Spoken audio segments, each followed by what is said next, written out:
말씀 보시겠습니다. 오늘 말씀은 우리 사무엘상 계속 보고 있죠. 오늘 18장 22절에서 30절까지 보시겠습니다. 구약성서 440페이지에 있습니다. 사무엘상 18장 22절에서 끝절까지, 우리 30절까지 함께 보십니다. 네, 우리 함께 교독하겠습니다. 제가 먼저 22절 공독합니다. 사울이 그의 신하들에게 명령하되 너희는 다윗에게 비밀히 말하여 이르기를 보라 왕이 너를 기뻐하시고 모든 신하도 너를 사랑하시니 그런즉 내가 왕의 사위가 되는 것이 가아니라 하라.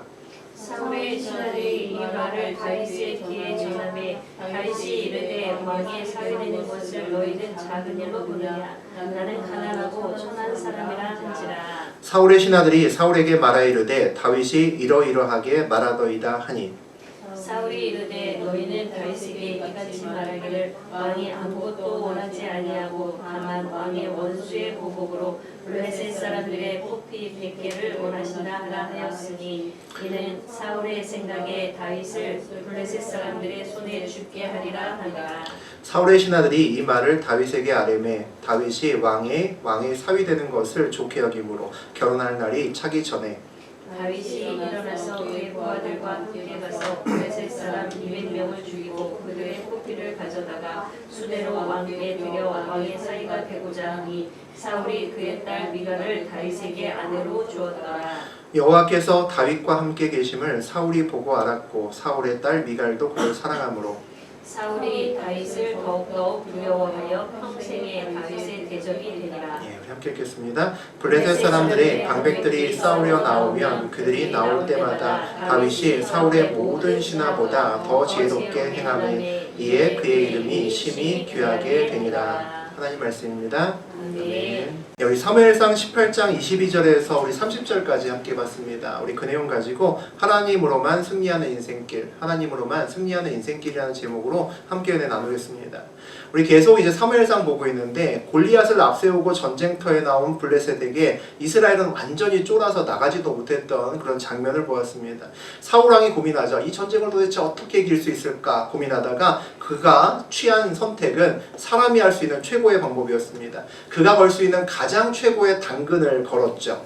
누구든지 골리앗을 이기기만 하면 엄청난 재산을 주고 그리고 세금도 걷지 않고 무엇보다 내 사랑하는 딸을 줄 거다. 내 사위로 삼을 거다라고 그렇게 공약을 세웠습니다. 최고의 3종 세트죠. 그렇게 전략을 세워서 모든 백성들에게 공표를 했습니다. 많은 사람 귀가 솔깃했겠죠. 인생 한 방인데 한 방에 역전할 수 있는 놀라운 기회였습니다. 하지만 자기 생명보다 귀한 것은 없죠. 자기 생명을 걸고 나가서 골리앗과 나가서 싸울 사람은 아무도 없었습니다. 그 와중에 한 어린 미소년 다윗이 물맷돌을 들고 나가서 골리앗을 이기는 정말 말도 안 되는 그런 일이 벌어집니다. 사람들은 그 놀라운 일을 끝내고 나서 전쟁에 이기고 돌아오는 군대들을 향해서 사람들이 노래를 부르죠. 사울이 죽인 것은 천천히요 다윗이 죽인 것은 만만이다 라고 노래를 부릅니다. 이 노래가 사울의 귀에 들어가고 사울이 그것 때문에 다윗을 다르게 보기 시작합니다. 그 전까지는 좋았지만 사울의 가장 두려웠던 부분을 건드렸기 때문이죠. 사무엘 선지자가 이전에 말했거든요. 하나님이 사울을 떠났고 하나님 뜻에 합당한 새로운 임금 왕을 세울 거다라고 말했기 때문입니다.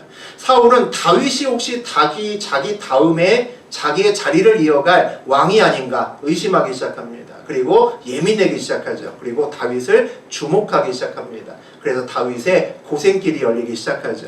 지난 시간에 다윗을 죽이려고 무려 창을 2번이나 던졌습니다. 그리고 큰딸 메랍을 다윗에게 주겠다고 거짓 약속을 하고 그 다음에 자기를 위해 싸우라고 그렇게 꼬셔서 전쟁터도 내보냈습니다. 하지만 다윗은 창도 다 피하고 전쟁터에 나가서 죽지도 않고 계속해서 승리를 합니다.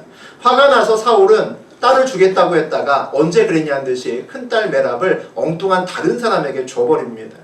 정말 인간적인 생각으로 다윗이라면 욕이 나올 수도 있는 그런 상황인 거죠. 목숨 걸고 골리앗을 이겼는데도 약속은 하나도 안 지켜주고 아무것도 주지 않습니다. 더군다나 오히려 자기의 목숨을 뺏으려고 하는 거죠. 지난 시간에 우리 20절과 21절 읽었습니다. 우리 다시 한번 읽어보겠습니다. 사울의 딸 미갈이 다윗을 사랑하매 어떤 사람이 사울에게 알린지라 사울이 그 일을 좋게 여겨 스스로 이르되 내가 딸을 그에게 주어서 그에게 올무가 되게 하고 블레셋 사람들이 손으로 그를 치게 하리라 하고 이에 사울이 다윗에게 이르되 내가 오늘 다시 내 사위가 되리라 하리라. 그러던 중에 사울의 딸 미갈이, 그러니까 메랍과 다른 딸이죠. 더 어린 딸이겠죠. 그 미갈이 다윗을 사랑하게 되었다라는 소식을 듣습니다. 예상치 못했던 돌발 변수가 하나 생긴 거죠. 딸 중에서 미갈이 다윗을 사랑하게 되었다라고 이야기를 합니다. 사울은 이것이 자기에게는 오히려 좋은 기회라고 생각한 것 같습니다. 딸 미갈을 잘 이용하면 다윗을 이번에는 정말로 죽일 수 있겠다라고 생각합니다. 그래서 계획을 세우죠. 그런데 겉으로는 그런 마음을 조금도 내비치지 않고 다윗을 불러서 내가 오늘 다시 내 사위가 될 기회를 얻었다. 이런 말도 안 되는 이야기를 합니다. 맏딸 메랍을 가지고 이미 한번 다윗의 마음을 시험하고 희롱했었습니다. 그런데 이번에는 다른 딸 미갈을 주어서 사위를 삼겠다고 또 이야기를 하는 거죠. 아마도 성경에는 나오지 않지만 미루어 짐작컨대 이전에 메랍의 혼사를 말을 했다가 마지막에 뒤집어 엎었던 이유는 아마 메랍이 다윗을 사랑하지 않았다라고 얘기를 했었기 때문이 아닐까라고 생각합니다. 야, 내가 너에게 메랍을 주려고 하는데 메랍이 다윗 너를 사랑하지 않는다고 하니 나도 어쩔 수가 없어. 이런 식으로 혼인을 뒤집어 엎었다는 거죠. 그런데 이번에는 자기의 딸 중에서 미갈이 정말 다윗을 사랑한다는 겁니다. 그러니까 이번에 네가 약속대로 하기만 하면 반드시 이번에는 네가 내 사위가 될 거다라고 그렇게 이야기를 합니다. 많은 사람들 중에서 그런 사람들이 있습니다. 과거에 약속을 어긴 것에 대해서 사과하지 않고 아무렇지도 않게 또다시 약속을 하는 그런 사람들이 있죠. 그런 사람들은 우리를 조심해야 됩니다. 그런 자는 약속을 중요하게 생각하지 않기 때문이죠.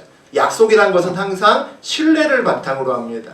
약속을 지키려고 애쓰는 것이 아니라 그런 사람들은 약속마저도 어떤 의도를 가지고 이용하려고 하는 사람이 대부분이기 때문입니다.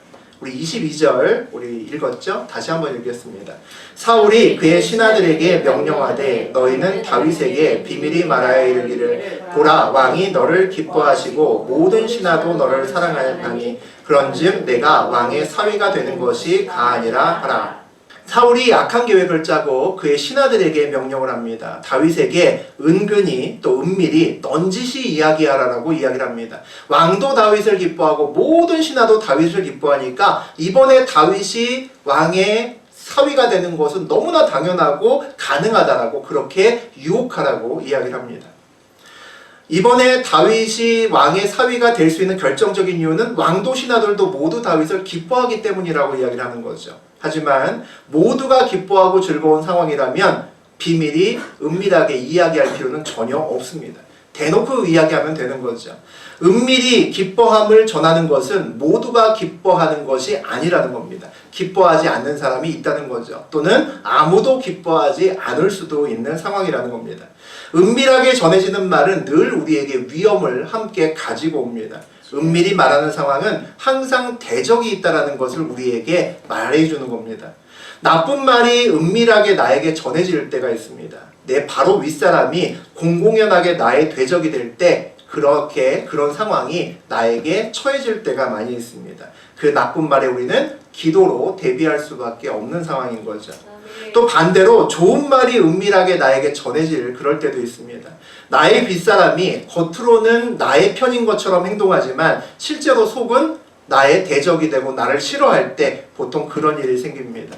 은밀하게 어떤 이야기를 들으면 보통 그 안에 숨겨진 대적이나 문제가 내 앞에 반드시 얼마 후엔 오리라고 하는 암시적인 표현일 수 있다는 겁니다. 그래서 우리는 그런 이야기를 들으면 좋은 이야기를 듣던 나쁜 이야기를 듣던 은밀한 이야기를 듣게 되면 주님 앞에 전심으로 기도해야 될 때입니다. 우리 23절 같이 한번 보겠습니다. 사울의 신하들이 이 말을 다윗의 귀에 전하매 다윗이 이르되 왕의 사위 되는 것을 너희는 작은 일로 보느냐 나는 가난하고 천한 사람이라 한지라. 주변에서 너는 충분하게 왕의 사위가 될 수 있어 라고 계속 치켜 올립니다. 그런데 다윗은 이번에도 거절합니다. 지난 시간에 그 사울이 맏딸 메랍을 주면서 사위가 되라고 할 때 그때도 다윗은 거절했습니다. 그때는 뭐라고 거절했냐면 18절과 같이 거절했습니다. 우리 다시 한번 읽어보겠습니다. 다윗이 사울에게 이르되 내가 누구며 이스라엘 중에 내 친족이나 내 아버지의 집이 무엇이기에 내가 왕의 사위가 되리까 하였더니, 지난 시간에 왕의 사위 자리를 거절할 때는 자기 집안이 정말 부족하다라고 내세웠습니다. 내 친족이나 내 아버지의 집이 정말 보잘것없다. 왕의 자리, 사위 자리에는 가당치 않다라고 거절했습니다. 그런데 오늘 거절의 내용을 보니까 오늘 거절에는 다윗 자신도 그만큼 초라하다라고 얘기를 합니다. 가난하고 천한 사람이기 때문에 우리 집안도 어울리지 않지만 나 또한 왕의 사위 자리에는 어울리지 않는다라고 이야기를 하는 거죠. 왕의 사위 되는 것을 너희는 작은 일로 보느냐? 나는 가난하고 천한 사람이라 한지라 라고 이야기를 합니다. 왕의 사위가 되는 것은 일반 일이 아니라 정말 장난 아니게 큰 일이라고 얘기를 하는 거죠. 당시 결혼하기 위해서 신랑은 신부의 집에 지참금이라는 것을 가지고 갔어야 됐습니다. 일반적으로 꽤나 많은 목돈을 가지고 갔어야 됐는데 그것은 상대방, 다시 말하면 신부의 집이 얼마나 높고 부자이냐에 따라서 금액이 달라지는 거죠. 근데 왕의 사위가 되기 위해서는 얼마나 많은 것을 가져가야 될까요? 그 부담이 엄청나게 컸을 겁니다. 그래서 다윗은 가난하다라고 고백합니다. 나는 그것을 감당할 수 없다라고 이야기를 하는 거죠. 가난하다고 하는 다윗의 고백에서 우리가 알 수 있는 또 한 가지 것이 있습니다. 사울왕은 골리앗을 이기기만 하면 큰 재물을 주겠다고 했는데 그 약속도 안 지켰다는 겁니다. 아무것도 안 줬다는 거죠. 그 재물을 줬으면 넉넉한 재물을 가지고 왕에게 갈 수 있었겠죠. 아무것도 약속을 지키지 않은 사울왕이 오늘 또 거짓말을 또 하고 있습니다. 사울이 지금 다윗을 경계한다는 것을 다윗이 모를 리 없을 겁니다. 모르면 바보죠. 2번이나 창을 던져서 피해서 겨우겨우 목숨을 건졌고, 그리고 전쟁터에 내보내서 자꾸만 죽을 길로 자기를 모는 사울왕을 계속 보아왔기 때문입니다. 사울은 다윗을 절대로 사위로 맞을 생각이 전혀 없다는 것을 다윗이 바보가 아닌 이상 알았을 거라고 생각이 듭니다. 상황은 다윗을 사위로 받아줄 상황이 절대로 아닌데 사울왕은 또다시 자기의 딸 미갈을 다윗에게 딸로, 사위로, 아내로 주겠다라고 또다시 이야기를 합니다. 지금의 상황과 사울왕의 말은 전혀 반대라는 거죠. 그리고 신하들이 와서 다윗에게 너는 자격이 돼, 너는 돼, 넌 할 수 있어, 요번엔 넌 반드시 사위가 될 거야, 그렇게라고도 칭찬하면서 부추깁니다. 상황이 아니라 사울의 말을 따라가라고 그렇게 이야기를 하는 거죠. 하지만 상황을 무시하고 사람의 말을 따라가면 정말 큰일 납니다. 일반적으로 기름을 붓고 불길로 걸어가는 것과 다름없기 때문입니다. 우리는 상황이 아니라 하나님 말씀을 따라가야 된다라고 이야기는 합니다. 왜 그렇게 얘기를 하냐면 하나님은 상황 위에 계시기 때문이죠. 아멘. 하나님은 그리고 신실하시기 때문입니다. 아멘. 상황보다 크신 하나님이 신실한 말씀을 가지고 계시기 때문에 아멘. 그 말씀을 우리가 붙들고 따라가지 않을 이유가 없기 때문이죠. 아멘. 상황은 나에게 어렵고 힘들게만 돌아가는데 나에게 하나님의 말씀이 아니라 은밀하고 좋은 사람의 말이 들려올 때가 있습니다. 내가 그 말을 따라갈 때가 아니라 더욱 납작 엎드려야 될 때가 그때입니다. 아멘. 절대 착각하면 안 된다는 거죠. 보통은 오히려 그 말과 반대로 하면 됩니다. 도리어 내가 그 들은 은밀한 말대로 할 만한 자격도 없고 또 그럴 생각도 나는 전혀 없다라고 말하는 것이 나에게 유익이 될 때가 훨씬 더 많다는 겁니다. 아멘. 다윗은 다시 오늘 왕의 사위 제안을 2번이나 거절하는 모습을 볼 수 있습니다. 자기의 집안도 자격이 없고 다윗 스스로도 그만한 자격이 되지 않는다라고 거절하는 거죠.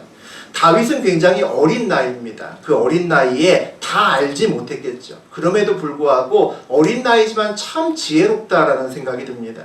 골리앗을 이겨서 자격이 됨에도 스스로를 겸손하게 낮추고 왕의 사위 자리에 나는 연연하지 않는 사람입니다. 별로 생각 없습니다라고 계속 강조해서 이야기를 합니다. 야망이 없는 사람이므로 사울에게 각인될 수 있다는 거죠.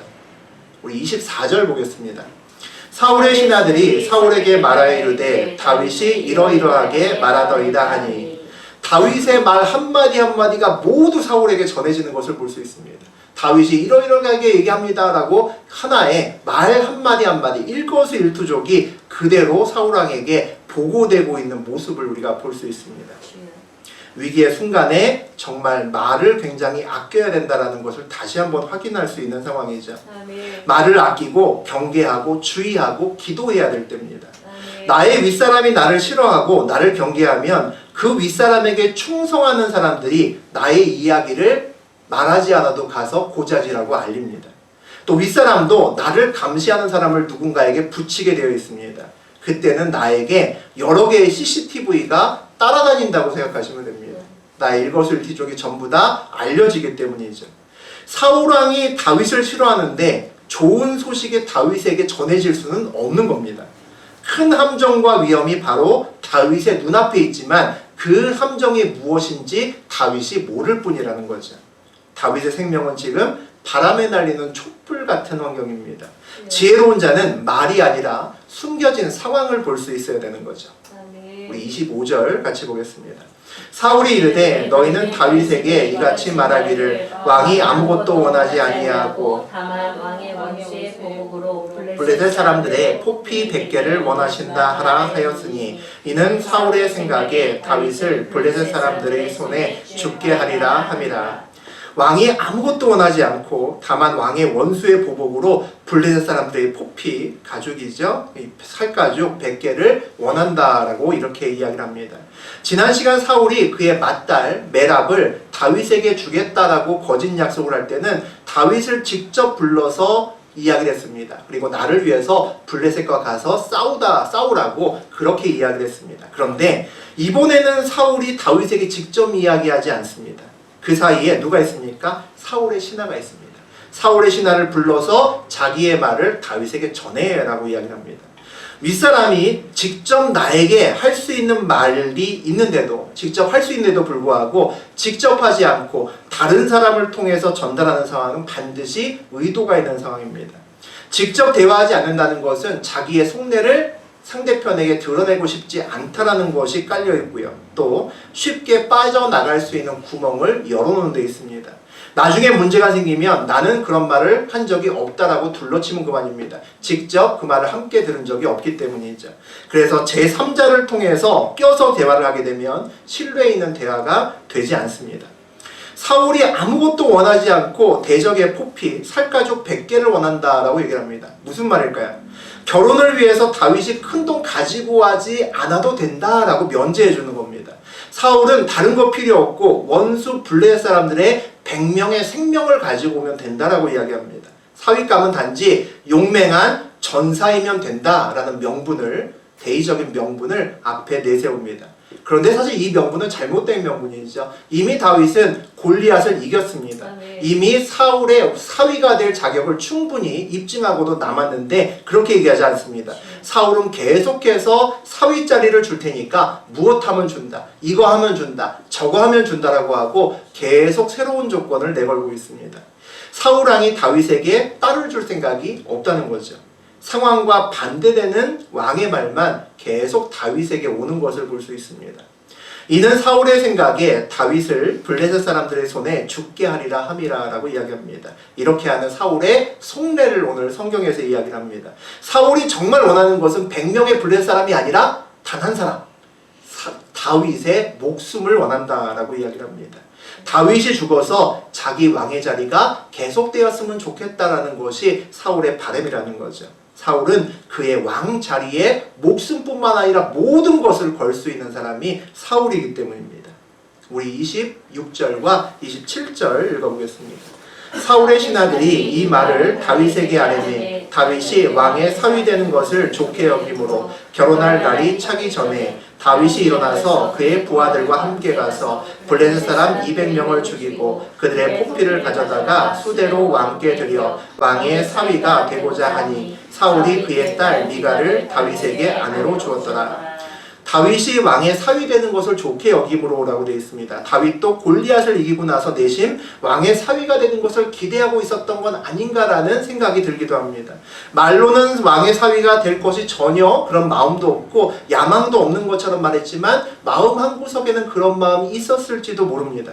왕의가 사위가 될 만한 결혼지참금이 하나도 없었는데 이번에는 돈이 아니라 용맹함을 보이면 됩니다. 그리고 사울의 딸 미갈도 자기를 사랑한다라고 이야기하는 그런 상황인 거죠. 이번에는 다윗이 정말 나도 사울의 사위가 될 수 있겠구나라고 생각할 수도 있었다라는 생각이 듭니다. 결혼할 날이 차기 전에 다윗이 일어나서라고 표현하죠. 지난 시간 메랍과의 결혼 이야기가 오갈 때는 약속한 때가 되니까 메랍을 다윗이 아니라 엉뚱한 다른 남자에게 줘버렸습니다. 이번에 다윗은 약속의 때가 되기 전에 분명한 왕의 조건을 성취하고 싶었을 겁니다. 그러면 그런 일을 미연에 방지할 수 있기 때문이죠. 다윗은 오늘 때가 되기 전에 일어나 블레셋으로 달려갔다라고 오늘 성경에서는 이야기합니다. 그리고 나서 블레셋 사람 200명을 죽이고 그들의 포피를 가져다가 수대로 왕께 드려 100명만을 요구했는데 다윗은 2배로 200명의 생명을 사울왕에게 바칩니다. 2배로 조건을 충족시켰다는 거죠. 사울의 생각에는 아마 100명이 쉽지 않았을 거다. 불가능한 숫자라고 생각했을 겁니다. 100명을 죽이려면 분명히 그 사이에 다윗은 죽을 거다라고 확신했을 겁니다. 그런데 다윗은 갑절로 200명의 목숨을 가지고 사울왕에게 옵니다. 이번에는 왕이 스스로의 말을 뒤집기가 어려워집니다. 신하들을 불러서 다윗과 여러 차례 주거니 받거니 여러 사람을 통해서 이야기했기 때문입니다. 따라서 많은 사람이 중간에 개입됐다는 얘기는 그만큼 소문이 퍼져나갔다는 이야기죠. 블레셋 사람 100명을 죽이면 다윗을 사위로 받아들였다는 말이 이미 온 궁궐과 많은 사람들에게 퍼졌을 겁니다. 오히려 자기 꾀에 자기가 넘어간 꼴이죠. 이제 사울은 딸 미갈을 다윗에게 주지 않기가 어려운 상황이 됐습니다. 그래서 오늘 결과적으로는 왕이 사위가 되고자 하니 사울이 그의 딸 미갈을 다윗에게 아내로 주었더라라고 이야기를 합니다.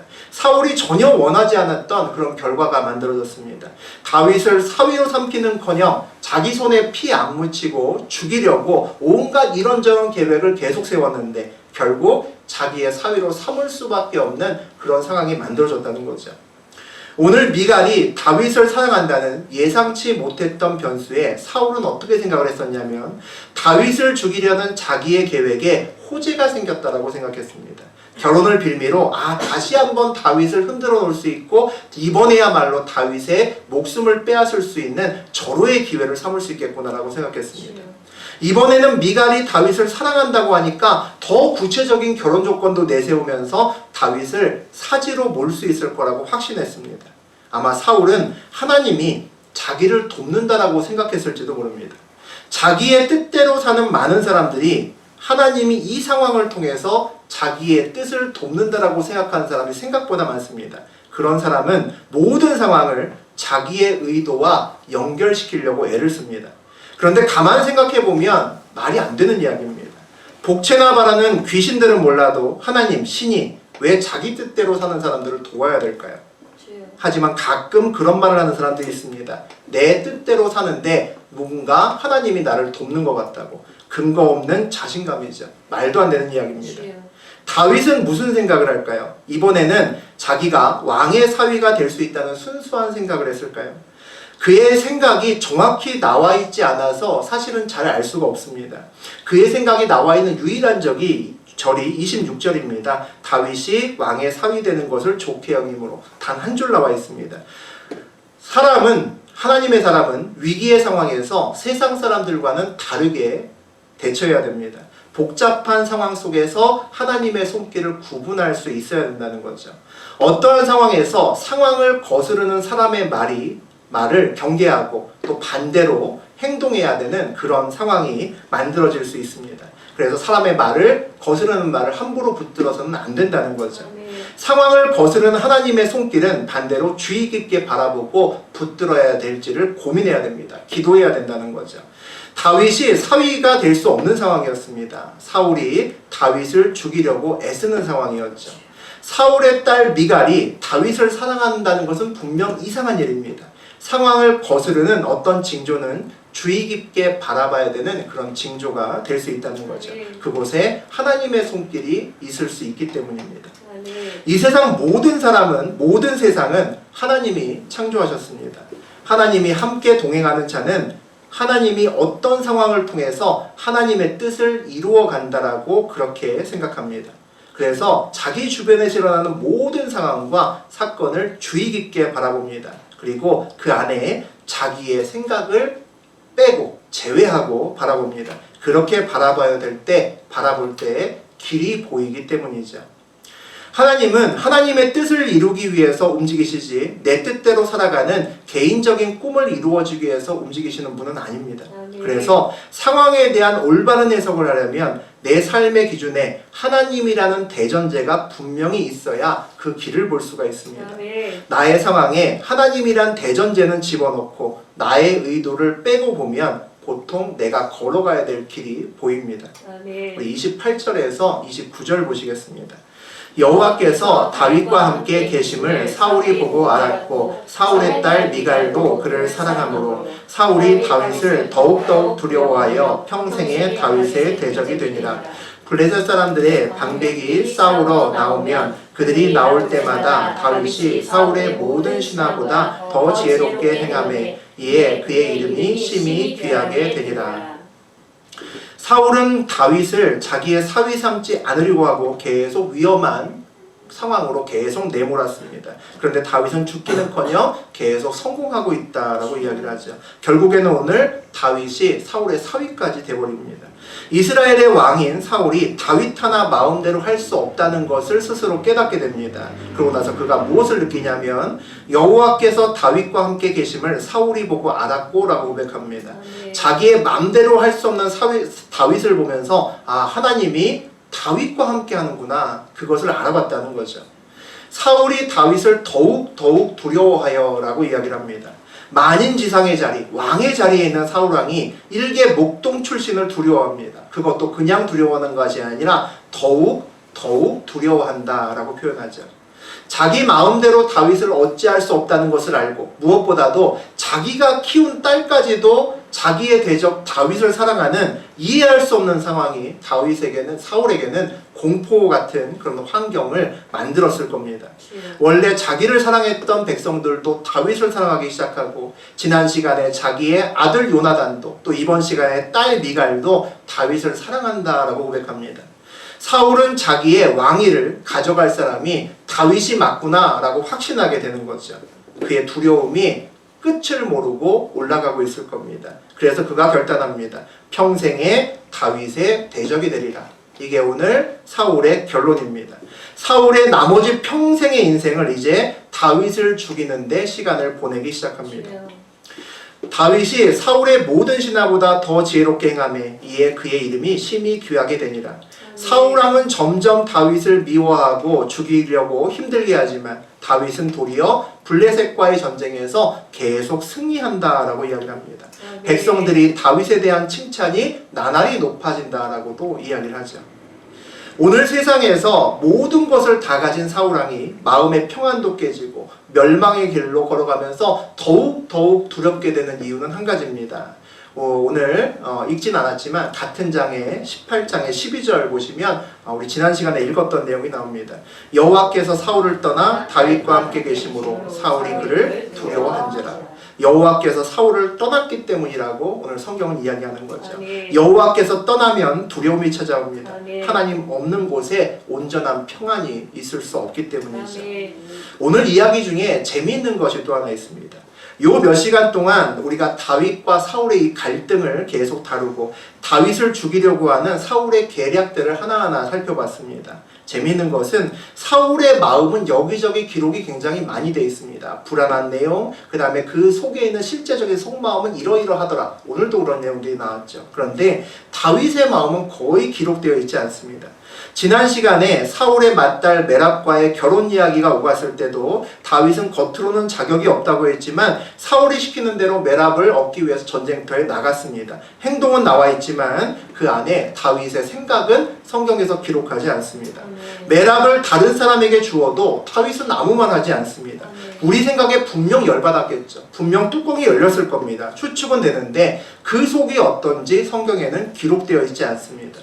미갈과 결혼을 조건으로 블레셋 100명을 죽이라는 것도 아까 살펴봤지만 말도 안 되는 조건입니다. 아마도 다윗의 생명을 위협하는 그런 조건일 겁니다. 그런데도 다윗은 전쟁터로 나가서 조건의 2배를 과도하게 수행하고 돌아옵니다. 그 미션을 수행하는 그의 속마음이 어떤지 정확한 내용이 역시 나오지 않습니다. 주인공 다윗의 속마음은 나오지 않고 사울의 속마음만 자꾸 나오니까 설교하는 사람은 힘듭니다. 사실 다윗의 속마음이 나와야 속이 시원한데 그러지 않기 때문이죠.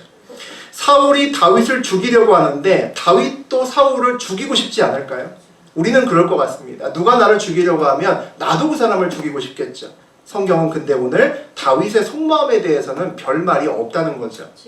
보통 세상 사람들의 속내는 뻔합니다. 우리 세상을 좀 살아보신 분들은 알 겁니다. 이익과 손해를 중심으로 생각하면 그 사람이 왜 그때 그런 판단을 했는지 정확하게 짚어낼 수 있습니다. 그의 모르는 상황이 있어서 내가 판단을 못할 뿐이지 그의 상황만 안다면 어떤 선택을 할지도 명확하게 대부분 짚어낼 수 있습니다. 세상은 선택지가 보이는 사람을 두려워하지 않습니다. 그의 마음이 뻔하게 읽히기 때문이죠. 오늘 다윗의 속마음이 성경에 거의 기록되어 있지 않으면 성경이 다윗의 생각이 사울에게 그리고 그 신하들에게 읽히지 않았다는 것을 우리에게 말해줍니다. 세상이 다윗을 이해 못하고 어떻게 판단하고 행동할지 예측할 수 없었다는 거죠. 이건 놀라운 일입니다. 왜냐하면 오늘의 등장인물 중에서 가장 어리고 사회 경험이 정말 없는 사람이 다윗이기 때문입니다. 그 외에 사울왕을 비롯한 그 주변의 신하들은 산전수전, 공준전 다 겪은 사람들입니다. 표정만 봐도 잠시 이야기만 해도 이 사람이 어떤 성격의 사람이고 어떤 결정을 할 수 있는 사람인지 환히 꿰뚫어 볼 수 있는 그런 사람들이라는 거죠. 그런데 오늘 사울도 또 그의 신하들도 어느 누구도 다윗의 속마음을 읽어내는데 실패한다는 것이 오늘 굉장히 중요한 것 중에 한 가지입니다. 그것이 어린 다윗이 오늘 함정에 빠지지 않고 끝까지 살아남고 또 사울의 사위까지 될 수 있었던 이유가 된다는 거죠. 먼저 다윗은 위기의 순간에서 말을 아꼈던 것을 보여줍니다.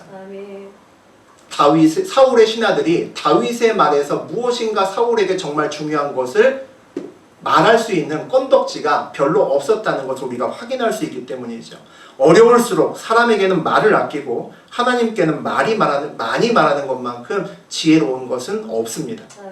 하나님의 사람은 위기의 순간에서 어려운 순간에서도 상황을 따라가지 않고 사람의 말도 따라가지 않습니다. 오직 하나님의 말씀 붙들고 응답을 붙들고 가죠. 그런 하나님의 사람의 특징 중에 하나가 있습니다. 그게 뭐냐면 세상이 그 사람의 속마음을 읽지 못한다는 겁니다. 왜 그럴까요? 그 사람도 사실 그 결정을 하는 다윗 스스로도 하나님의 사람도 앞으로 어떤 결정을 할지 스스로도 모르기 때문입니다. 그 스스로도 기도하고 응답받아야 그때서야 자기가 갈 길을 알 수 있기 때문이죠. 그래서 기도하는 사람은 예측되지 않습니다. 기도하는 사람은 강합니다. 하나님이 함께 하시기 때문이죠. 하지만 세상은 어떤 사람의 속을 모르면 힘들어합니다. 속을 들키지 않으면 세상은 당황하고 두려워합니다. 세상이 우리를 두려워하기 시작하고 우리를 알 수 없게 되면 우리가 믿음의 사람이 되었다는 겁니다. 복잡한 상황, 위기의 상황에서도 길을 볼 수 있는 때가 되었다는 거죠. 성도로 살다가 목회자의 길을 걸어가면서 새롭게 느껴지는 것 한 가지가 있습니다. 많은 성도님들의 삶을 보다 깊이 들어가서 볼 수 있다는 거죠. 다른 사람의 인생을 보다 깊이 들어갈 수 있는 자리에 해당되는 것이 또 목회자의 자리가 아닌가 싶습니다. 그러다 보니까 힘들 때가 사실 많이 있습니다. 성도들의 힘든 사연과 마음을 알고 나면 마음이 어렵고 저 역시 눈물이 나기도 하고 때로는 그것 때문에 눌려있고 힘들 때도 있습니다. 반대로 기쁜 일도 많습니다. 믿음으로 회복하고 승리하는 삶을 보면 내가 승리한 것처럼 기쁘고 그와 함께 기도하고 함께 동역자로 걸어간다는 목자로 있다는 것이 그렇게 기쁠 수가 없습니다. 세상을 살아가면서 우리는 문제가 굉장히 많이 있습니다. 저도 문제가 많고 여러분도 문제가 많습니다. 이런저런 세상을 살아가는데 문제가 많지만 그 문제는 몇 가지 종류 사실 되지 않습니다. 돈 문제나 관계 문제 그리고 건강 문제입니다. 그 세 가지가 거의 대부분의 우리 문제를 차지하고 있을 겁니다. 많은 성도님들 중에서 그 문제를 믿음으로 이겨낸 사람들이 굉장히 많습니다. 그 사람들의 삶의 자리에서 보면 공통적으로 느껴지는 것은 돈과 관계, 건강 모두 하나님이 터치만 하면 아무것도 아니라는 겁니다. 문제가 전혀 되지 않는다는 거죠. 학벌이 없어도 부모가 돈이 없어도 하나님이 도와주시면 쉽게 물질적인 축복을 받습니다. 그의 11조가 놀랍게 불어나는 것을 두 눈으로 확인합니다. 사람 사이의 관계도 마찬가지고 건강도 마찬가지입니다. 그래서 만나는 사람들마다 이야기합니다. 무엇을 구하고 무엇을 얻고 싶든지 간에 무엇보다 먼저 하나님만 붙들면 된다라고 이야기합니다. 정말 확실합니다. 정말 진짜이기 때문이죠. 그런데 안타까운 것은 그 말을 듣고 설교 말씀 듣고 함께 일하는 같은 교회에 있는 지체들조차도 일부만 아주 소수만 그렇게 순종하고 산다는 데 문제가 있습니다. 정말 하나님만 믿고 우직하게 살았으면 좋겠는데 말로는 아멘하고 삶은 그에 따라가지 않는 것이 대부분입니다. 때로 하나님이 우리를 빈손으로 만드실 때가 있습니다. 저도 그럴 때가 있었습니다. 다윗처럼 아무 대비도 없이 큰 문제 앞에 그냥 서게 만드실 때가 있습니다. 왜 그럴까요? 하나님만 있으면 모든 것을 해결할 수 있음을 알게 만드는 기회가 됩니다. 아무런 대비책 없이 그곳에 서 있는 것이 아니라 하나님만으로 완벽한 대비가 끝났다는 것을 보여주기 위해서 그 자리에 세우신 겁니다. 하나님의 백성이기 때문이죠. 이것이 가능하려면 내 머릿속에 대전제가 새겨져야 됩니다. 전능하신 하나님이 살아계시고 나를 사랑하시고 나의 기도를 들으시고 반드시 응답하신다는 것을 믿을 수 있어야 된다는 거죠. 우리에게 복 주시는 분도 하나님이고 이 세상을 만드신 것도 하나님입니다. 그래서 모든 해결책은 주님이 주신다는 거죠. 한평생 살아가면서 교회에 다니고 주님을 믿는다라고 고백합니다. 주님을 믿는다고 고백하면 한평생에 단 한 번만이라도 주님을 온전히 믿는 기회가 있어야 됩니다. 그 기회 속에서 하나님의 살아계심을 보기 때문입니다. 우리는 덧없이 80년 또는 80년, 90년을 살아가지만 그 가운데서 부인하지 않고 움직이지 않고 고정되어 있는 하나님을 만질 수만 있다면, 그분을 붙들 수만 있다면 우리의 인생길이 헛되지 않기 때문입니다. 하나님 한 분만 바라볼 수 있는 그 마음을 고백할 수 있는 인생길 되시기를 주의 이름으로 축원드립니다. 오직 하나님으로만 승리하는 인생길 되시기를 주의 이름으로 기도드립니다. 아멘. 오늘 말씀